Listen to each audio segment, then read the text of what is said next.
आप सभी को उत्पन्ना एकादशी की हार्दिक शुभकामनाएं।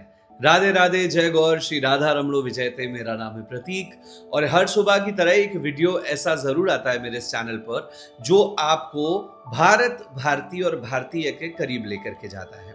और आज है उत्पन्ना एकादशी, या यूं कहूं वो एकादशी या वो उत्तर जिसके लिए लोग प्रश्न करते हैं ना कि क्या हम कभी भी एकादशी का व्रत रखना शुरू कर सकते हैं। वैसे तो सनातन संस्कृति में कहा जाता है कि एकादशी का व्रत सबको रखना चाहिए। बहुत सारे ऐसे संप्रदाय हैं जहां पर एकादशी का व्रत नहीं रखा जाता है।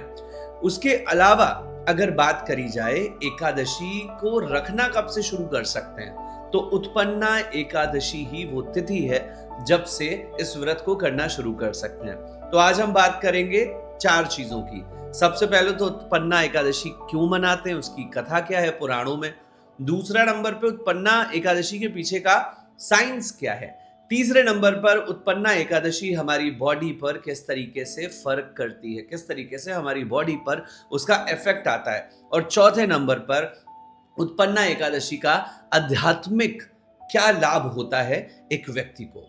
तो अगर चलें सबसे पहले हम लोग कथा की तरफ कि उत्पन्ना एकादशी क्यों मनाई जाती है, तो शास्त्रीय कारण ये बताया जाता है कि पुराणों में एक राक्षस है, उसका मतलब काफी जिक्र किया गया। उस राक्षस का नाम है मूढ़ासुर। मूढ़ासुर जो था उसने तीनों लोक में आतंक मचाया हुआ था। अब ऐसे में शेष शैया पर विराजमान शांताकारं भुजग शयनम पद्मनाभं सुरेशम विश्वाधारं गगन सदृशम मेघवर्णम शुभांगम लक्ष्मीकांतम कमल नयनम योग हृदयान गम्यम वंदे विष्णु भव भयहरणम सर्वलोकैकनाथम। ऐसे भगवान श्री विष्णु जब सोचा गया कि भाई विष्णु भगवान ने सोचा कि अब तो मूढ़ासुर का वध करना पड़ेगा, तो उनके शरीर से एक तेज उत्पन्न हुआ। वो तेज पुंज जो था, उस तेज पुंज ने एक देवी का स्वरूप ले लिया और ये वही देवी थी जिनको एकादशी देवी कहा गया। और एकादशी देवी जो है भगवान के हृदय से निकली हुई, भगवान के तेज से निकली हुई हैं। तो एकादशी देवी ने मूढ़ासुर का वध कर दिया और चारों तरफ जो त्राही त्राही मची हुई थी उससे मुक्ति दिला दी।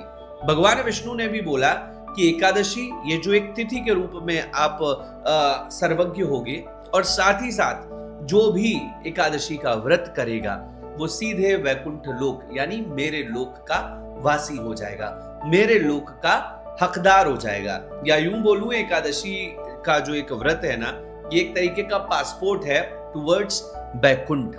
अब एकादशी जो ये कथा आपने सुनी, इसके पीछे का विज्ञान क्या कहता है वो मैं आपको बताता हूं। तो भैया, एकादशी का जो व्रत होता है ना, वो पहले तो सबको करना चाहिए। और मैं तो ये भी कहूंगा कि आपके घर के जो बाल गोपाल हैं, छोटे बच्चे हैं, जैसे जैसे वो बड़े हो रहे हैं और उनको फास्टिंग लायक उनकी बॉडी हो रही है, तो आप उनको एकादशी का व्रत जरूर रखवाएं।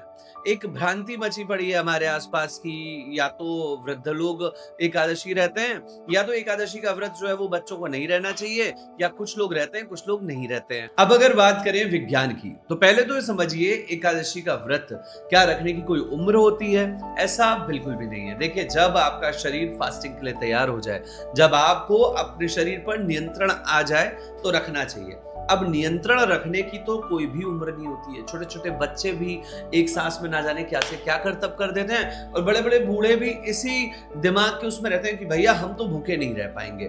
बट आप रहो ना रहो, लेकिन विज्ञान क्या कहता है इसके विषय में मैं आपको बताता हूं। देखिए क्या होता है, एकादशी का जब हम व्रत रहते हैं तो एक तरीके से 2 चीजें होती हैं। सबसे पहला तो cellular detox plus mind reset. एक तरीके से आपका जो दिमाग होता है वो रीसेट होता है। आप इसको ऐसे समझिए कि हमारा शरीर हर 12 से 14 दिन में एक नेचुरल डिटॉक्स प्रोसेस से गुजर रहा होता है।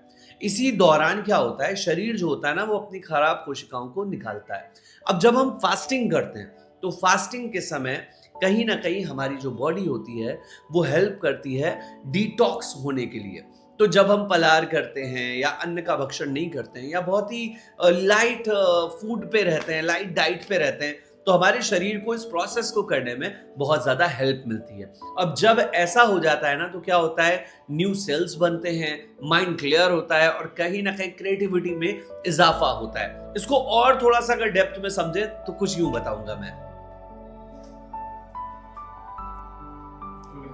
और अब अगर बात करें एकादशी व्रत के पीछे की न्यूरो साइंस की, तो 3 सबसे बड़े फायदे होते हैं। एकादशी की फास्टिंग करने से सेरोटोनिन, डोपामिन, मेलाटोनिन, ये जो हार्मोन्स होते हैं ना, जो कहीं ना कहीं हैप्पी हार्मोन्स बोले जाते हैं, ये बैलेंस होते हैं। नंबर 2, एक हार्मोन होता है जिसको स्ट्रेस हार्मोन बोलते हैं, कॉर्टिसोल। तो कहा जाता है वो हार्मोन कम होता है, वो शांत होता है, थोड़ा सा उसको पावर नहीं मिलती है।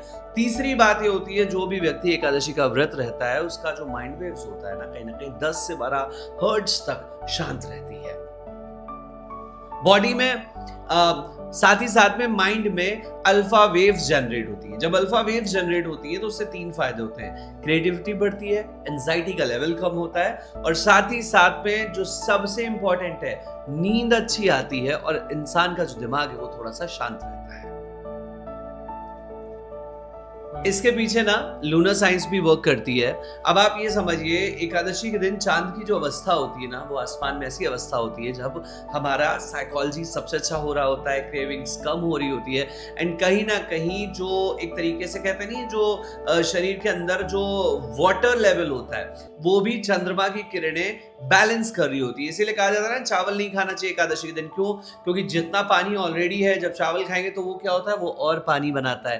तो वो उतना जो कहते नहीं कि महत्व होना चाहिए, उतना जो इम्पैक्ट होना चाहिए, वो नहीं हो पाता है।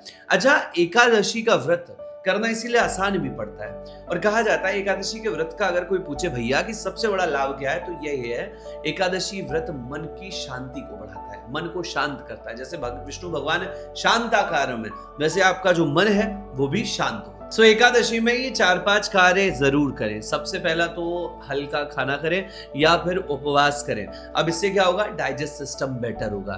दूसरा, नींद जरूर लें, 7 से 8 घंटे की नींद लें, सो दैट आपका जो माइंड फ्रीक्वेंसी है ना, वो कहीं ना कहीं आपका अलाइन हो पाए, डोपामिन डिटॉक्स जो होता है वो हो पाए। तीसरे नंबर पे जप या ध्यान अवश्य करें, ताकि कहीं ना कहीं जो आपका दिमाग है वो सिंक कर पाए आपकी वाइब्स के साथ में। मोबाइल आज के समय में एक बहुत बड़ा डिस्ट्रैक्शन होता है ना, तो मोबाइल को हटाएं ताकि आपका जो टाइम स्पैन है वो थोड़ा सा बेटर चीज़ों की ओर जा सके। शास्त्रों को पढ़िए, अच्छी किताबों को पढ़िए। Last but not least, Ekadashi के दिन try to not get angry. ज़्यादा गुस्सा मत करिए, क्योंकि एक प्रोसेस चल रहा है ना बॉडी के अंदर, वो प्रोसेस कहीं ना कहीं आपकी बॉडी को डिस्टर्ब कर जाएगा अगर आप एंगर कर जाओगे। सो बस इस बात के साथ में एकादशी की हार्दिक शुभकामनाएं। व्रत जरूर करिए। अगर ये वाली व्रत वीडियो आप तब देख रहे हैं जब एकादशी निकल चुकी है, या आपने कुछ खा लिया, कोई बात नहीं, अगली एकादशी में रहिए। एकादशी को शास्त्रीय और वैज्ञानिक दोनों रीजन से संपूर्ण सनातन संस्कृति से जुड़े लोगों को रखना चाहिए। बहुत बहुत धन्यवाद इस वीडियो को देखने के लिए, एंड कमेंट में आप मुझे जरूर बताओ कि अगली बार एकादशी पे किस टॉपिक पे आप सुनना चाहते हो मेरी बातें। And please do not forget to hit subscribe and press the bell icon. धन्यवाद। राधे राधे। जय गौर। श्री राधा रमण विजय।